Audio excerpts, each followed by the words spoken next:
Hi guys, I am finally getting around to doing a Clip Studio Paint tutorial, and this is a really great program and I plan on buying it as soon as there is a sale. But anyways, today I'm teaching you how to draw and color pretty manga style girl eyes.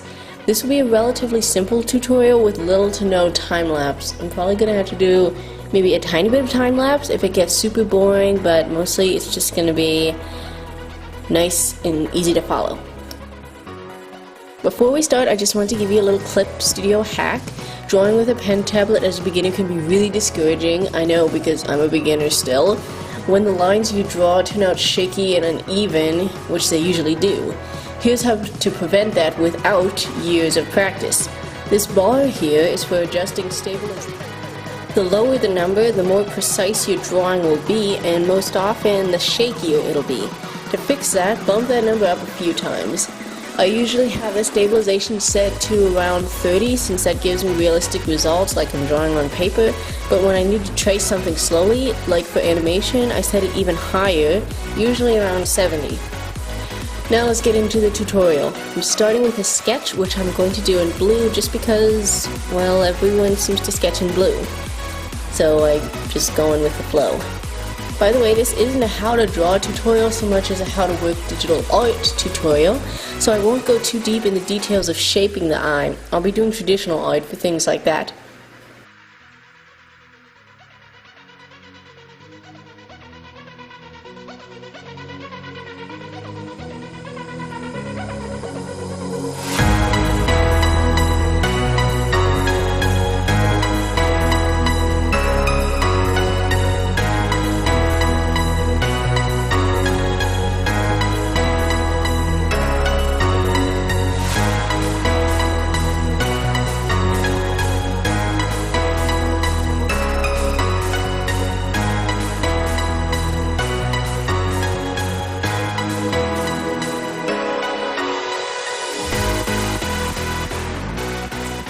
After the sketch is finished, I make it slightly transparent so that we can see the new layer plainly, then set the pen to black and we'll make the lashes first.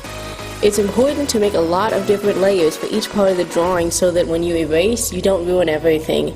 But don't make too many layers, that gets frustrating when you can't find what layer you're looking for. I'd say experiment and find your own balance layer count wise.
Varying line width is one of the keys to professional looking art, and you don't even have to adjust the pen width to do this if you have the right kind of pen tablet.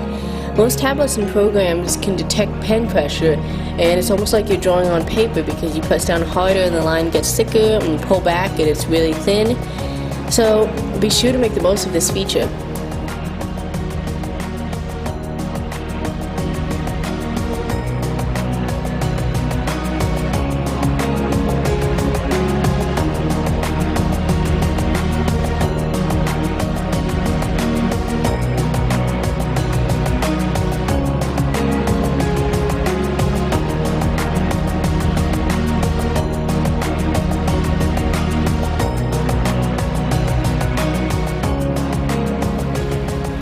Now that I have the black outlines done, I'll move all those layers into a layer folder and put a new layer below that folder. This will be the first bit of color. And now for a while I'm just going to be coloring, and you can follow along and see what I'm doing. There's not much to say except that I'm coloring. So, music time, I guess.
Okay, that's it for this tutorial. I hope this video was helpful to you guys, and I can't wait to make more. And I'll see you in my next video.